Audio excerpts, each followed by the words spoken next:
eu queria saudar todos os associados e, especialmente, aos jovens conselheiros que se incorporaram e que eu ainda não tive a oportunidade de privar da sua companhia. Bom, eu sou Luiz Alfredo Salomão, fui diretor do Clube de Engenharia lá nos idos de 1979, depois me tornei conselheiro e sou conselheiro desde então. Quer dizer, um velho engenheiro, 52 anos de formado, e que teve experiências no setor público e no setor privado. E eu queria me dirigir a vocês para dizer, primeiro, que o Brasil está numa encruzilhada muito complicada, porque nenhum dos modelos econômicos que estão em debate serve para a continuidade do nosso futuro em matéria de país, em matéria de nação soberana. Isto porque o chamado nacional-consumismo do PT se revelou esgotado, né? Ele foi rejeitado, foi repelido pela população em 2018, nas eleições, e o neoliberalismo do atual governo também não leva a lugar nenhum. Quer dizer, já está demonstrado que essas reformas que foram decantadas como a solução para o Brasil sair da estagnação, para o Brasil decolar, já se mostraram incapazes de fazer essa alavancagem do nosso desenvolvimento econômico e social. Então, tanto o projeto neoliberal que a dupla Guedes-Bolsonaro defende, e com apoio da mídia, com apoio do empresariado mais moderno, vamos chamar assim, eu vou voltar a essa questão do moderno, também não tem condições de nos tirar dessa situação. Então, eu vou falar do que me parece oportuno que o Brasil assuma, né, para ver se, num debate do clube, alguma coisa disso seja aproveitado para que o clube defenda. E também vou, antes de entrar numa espécie de modelo propriamente dito, quero fazer umas considerações gerais para nos colocar mais ou menos conformes, de acordo com essa proposta que vou apresentar ao final. A primeira questão é que o mundo inteiro passa por uma transformação tecnológica cada dia mais acelerada, cada dia mais rápida, e o Brasil não vai escapar disso. O fato é que esta revolução tecnológica, com a internet das coisas, com inteligência artificial, com algoritmos cada dia mais poderosos, né, ela vai provocar grandes impactos na economia, particularmente no emprego, na sociedade, né, que vai ser abalada, está sendo abalada por isso.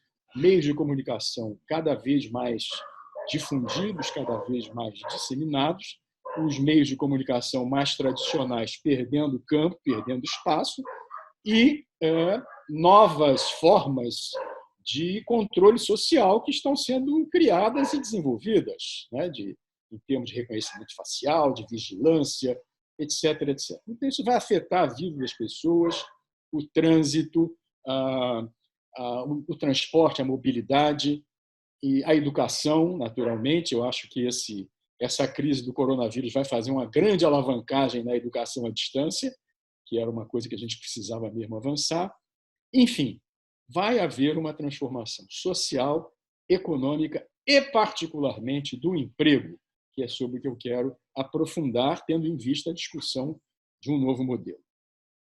Bom, o emprego está sendo bombardeado por essa robotização, por essa digitalização dos processos e dos produtos, e vai ser agravado pelas aplicações da inteligência artificial. Eu já trabalhei com modelos de IA e sei que isso vai substituir e vai enobrecer também determinadas funções. Mas eu não vou me aprofundar, não é nem a minha especialidade. Eu trabalhei como empresário numa coisa dessas. Mas, enfim, isto significa que o emprego, a relação patrão-trabalhador, patrão-empregado, vai desaparecer tal qual ela é vista hoje. Não apenas pela uberização da mão de obra, como se já está falando, mas pelas mudanças nas relações sociais do trabalho que vão aniquilar as CIPAs, os sindicatos, as centrais sindicais, esse tipo de organização criada para defender os interesses da classe trabalhadora, para melhorar as condições de trabalho, de remuneração, elas tendem ao desaparecimento. Nós vimos o que os sindicatos sofreram com a reforma trabalhista, mas isso é só um primeiro lance. Essas coisas vão se aprofundar em função dessa revolução tecnológica a que me referi antes. Bom, então o Brasil caminha numa direção de uma transformação inevitável que está acontecendo em todo o mundo. Há vários levantamentos sobre isso, que eu não posso citar aqui por falta de tempo, mas eu vejo uma questão muito séria. O Brasil não tem mais líderes empresariais à altura dos desafios desse momento, como o Brasil teve no período do Getúlio, no período do Juscelino e no período da ditadura militar. Eu posso voltar a isso, mas eu fiz um levantamento que não vou poder detalhar aqui, de quem são os 10 maiores empresários do Brasil hoje. E não há nenhum industrial, por incrível que pareça. Está o dono da Cacau Show, está o dono da Natura, está o dono de uma porção de coisas que eu posso eventualmente citar aqui mais adiante. Mas, para não perder tempo, não existem mais capitães de indústria, líderes empresariais, como no tempo do Getúlio, que tinha o Roberto Simonsen, que tinha uma série de lideranças, Evaldo Lodge, que pensavam o Brasil, que estavam antenados na criação de uma infraestrutura econômica e industrial que nos permitisse sair daquela dependência de um país agrário exportador. Depois de 30, do governo Vargas, passando para o governo Juscelino Kubitschek, o mesmo aconteceu.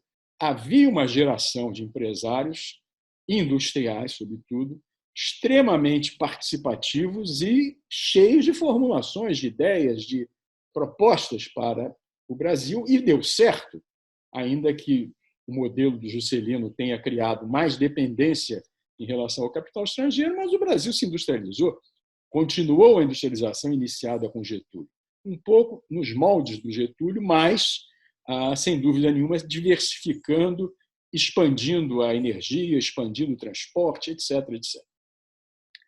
Depois, durante a ditadura, também nós tivemos liderança, Luiz Eulalio Bueno Vidigal, uma série de empresários que alavancaram politicamente as políticas dos governos militares.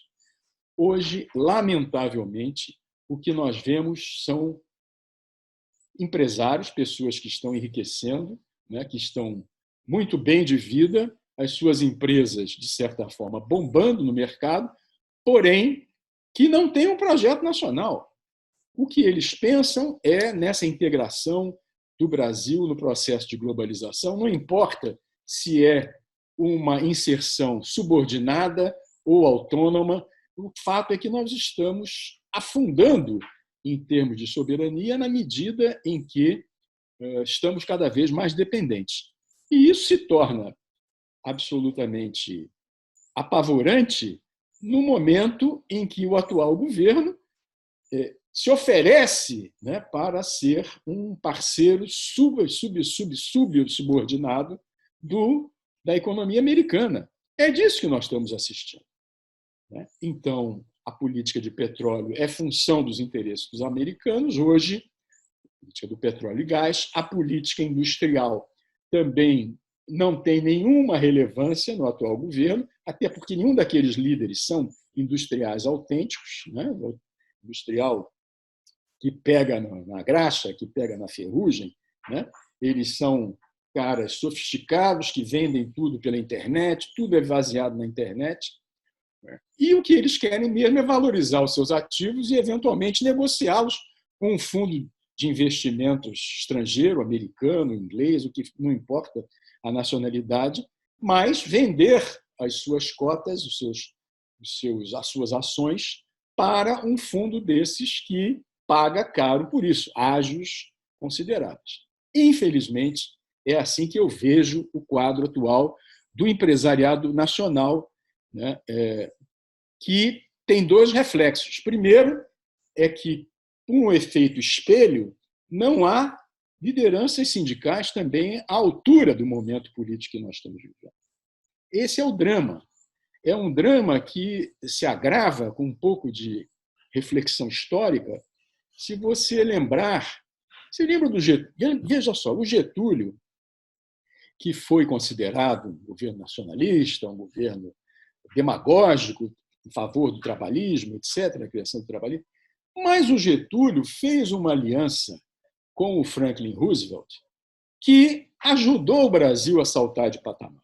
Esta é que é a verdade. Não, eu nunca vi ninguém comentar isso. Eu considero essa uma observação da minha lavra. Se for errada, o problema é meu. Eu não estou chupando isso de ninguém. O fato é que, neste período, foi feita a Comissão Brasil-Estados Unidos, se criou a CSN, se encampou a Vale do Rio Doce, que era um americano. Enfim, o Brasil começou a decolar. Note-se, quero fazer esse registro, que haviam políticos cercando Getúlio à altura daquele momento.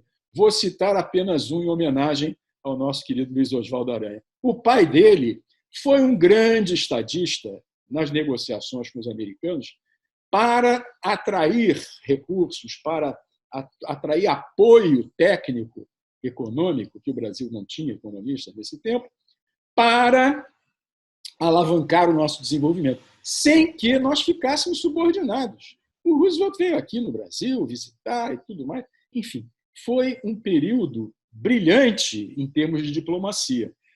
Não posso comparar isso com a situação atual, com essa política externa que nós estamos vivendo hoje. É realmente deprimente. Eu só não entro em depressão porque fico pensando no futuro, não posso pensar no presente. Muito bem. Então, hoje nós temos um quadro econômico internacional desfavorável pela recessão mundial, que nós já estávamos começando a entrar nela, pela recessão brasileira, que vai se aprofundar, mas isto não significa que não hajam oportunidades, mas certamente não as vamos identificar com esse chanceler que aí está e com esse presidente que aí está. Nós temos que pensar num outro patamar, numa outra relação, não só com os Estados Unidos, mas com a Europa, com os BRICS, né, que nós estávamos empenhados, de repente essa coisa esfriou, lamentavelmente, depois de um grande investimento político feito nos governos do PT. Bom, eu quero, então, entrar finalmente no ponto central, que era de uma proposta alternativa a essa que nós estamos discutindo, que, obviamente, quem vai ter que construir são os engenheiros. São os engenheiros que sabem o que está faltando de infraestrutura, o que está faltando de indústria, o que está faltando de telecomunicações, que está na infraestrutura, mas, enfim, para o Brasil acompanhar esta mega revolução, a quarta revolução industrial, que número tenha, não importa. O fato é que os engenheiros têm um papel fundamental nisso. E as escolas de engenharia também, para que se formem engenheiros que estejam atualizados, que estejam caminhando junto. Não é gente da minha formação, de 52 anos atrás. Hoje é um outro menu, um outro receituário de conhecimentos que são prioritários na formação dos jovens engenheiros. Bom, e que consiste esse novo modelo econômico a que me refiro? Eu vou citar aqui algumas expressões do meu amigo Roberto Mangabeira Unger. Esteve aqui em novembro, tivemos uma conversa que foi muito, muito boa. Ao longo de mais de 20 anos que eu conheço o Roberto, quase 30, nós sempre concordamos na política e divergimos na economia. Desta vez, nós concordamos em tudo, inclusive na economia. Porque ele fala de 4 coisas. Uma revolução na educação, outra, uma revolução na economia, outra, uma revolução nas instituições. Então, vou começar pela economia.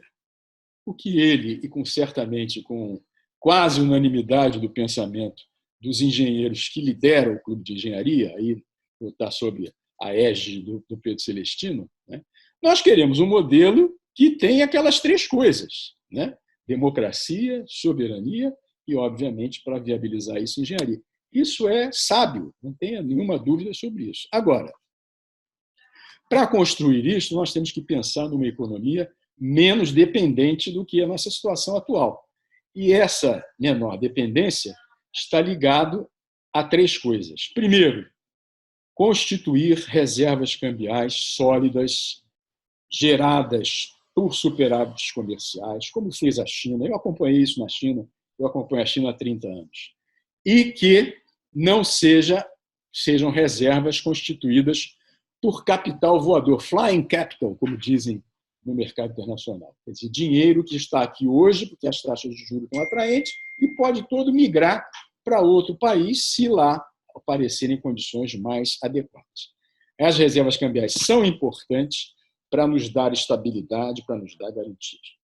A segunda questão é com respeito a uma industrialização includente, com engenharia e tecnologia nacionais, tanto quanto possível. Eu não estou repelindo, nem estou considerando inadequada a tecnologia estrangeira, nós precisamos dela, mas nós precisamos absorver essa tecnologia e não depender, né, da intenção de investimentos dos empresários estrangeiros para trazer para cá essas tecnologias. Nós temos que ter capacidade de identificar os setores estratégicos e de investir maciçamente no desenvolvimento tecnológico e nas inovações tecnológicas. Isso é fundamental. A terceira coisa é a da produtividade. A produtividade do trabalho no Brasil é muito baixa. Não é porque o operário brasileiro é menos capacitado que o americano ou que o alemão. Ele é menos capacitado em termos de educação, na regra geral. Mas, se ele tiver educação e for treinado, ele tem um desempenho igual ou melhor, não vou dizer que é melhor para não parecer esse negócio do Fanny, mas equivalente aos dos países mais produtivos na sua indústria. E esta questão, bom, também precisamos ter um financiamento interno forte, não podemos continuar nessa dependência absurda do capital estrangeiro, que quando a bolsa lá baixa, a nossa derruba, quando a bolsa de lá sobe, a nossa decola. Enfim, e também o financiamento do crédito não pode ser baseado em recursos no exterior, porque a nossa banca poderosa, oligopólica, né, ela não tem tratado o seu tomador, o empresário que vai lá pedir um empréstimo para fazer um investimento, etc., da maneira como os bancos estrangeiros tratam os seus nacionais. Aqui é uma exploração absurda. As taxas de juros são absolutamente insuportáveis. Eu sou pequeno empresário, eu sofro isso. Vejam lá, a taxa de juros na Europa é menos 1%, é zero. As empresas estão recebendo para sacar o dinheiro, não deixar o dinheiro parado lá no banco. Aqui, essa coisa continua absurda. Baixou a Selic, porque não podia resistir. Baixou para 3,25%. Mas vai pegar um dinheiro emprestado no banco? É um absurdo, é um escândalo, é uma vergonha. E este governo, que ameaçou quebrar determinadas asas da banca nacional, por exemplo, com relação à taxa do cheque especial, ainda não o fez. Bom, mas eu não posso me alongar nisso. E realismo fiscal. Não vamos partir para aquele modelo que levou Dona Dilma e acabou anulando todo o esforço que foi feito antes, nos dois governos Lula, no primeiro dela, porque essa história de gastar a rodo para fazer um keynesianismo depravado, um keynesianismo distorcido, não leva a nada, leva ao desequilíbrio fiscal, à inflação, à queda do nosso crédito, do nosso rating, etc. etc. Bom, e finalmente, já me alonguei, para falar um pouco sobre a questão da educação. Bom, o meu passado pedetista, brisolista, obviamente não podia ignorar essa questão. Mas a verdade é que nós agora precisamos universalizar o ensino médio. O ensino médio é o grande gargalo da economia brasileira. E também precisamos investir na educação infantil. Eu estudei educação infantil no município do Rio de Janeiro. Esta cidade, que é a segunda cidade do Brasil, é muito precária em matéria de educação infantil. As crianças, a partir dos 2 anos de idade, não têm uma assistência adequada para desenvolver o seu intelecto, para desenvolver as suas faculdades, numa idade que é crucial. Elas nem não são bem alimentadas, etc. Bom, já falei do ensino médio, também ampliar a jornada escolar, quer dizer, a escola de tempo integral é uma realidade no mundo desenvolvido, é uma realidade na China. Eu vi lá, ninguém me contou, eu vi lá os pioneiros de lencinho, e aqui esse programa está pelo menos 30 anos atrasados. Estamos atrasados. E também ter uma carreira do magistério unificada e nacional. Eu vou parar por aqui e fazer o encerramento dizendo o seguinte: o clube está num momento que precisa ter uma proposta que depois possa incorporar a OAB, a ABI, os arquitetos, etc. Mas quem pode fazer isso somos nós, não é outra categoria profissional. E, para isso, acho que o Conselho, o Pedro, com a sua liderança, pode nos organizar para produzir esse trabalho. Obrigado pela atenção de vocês todos.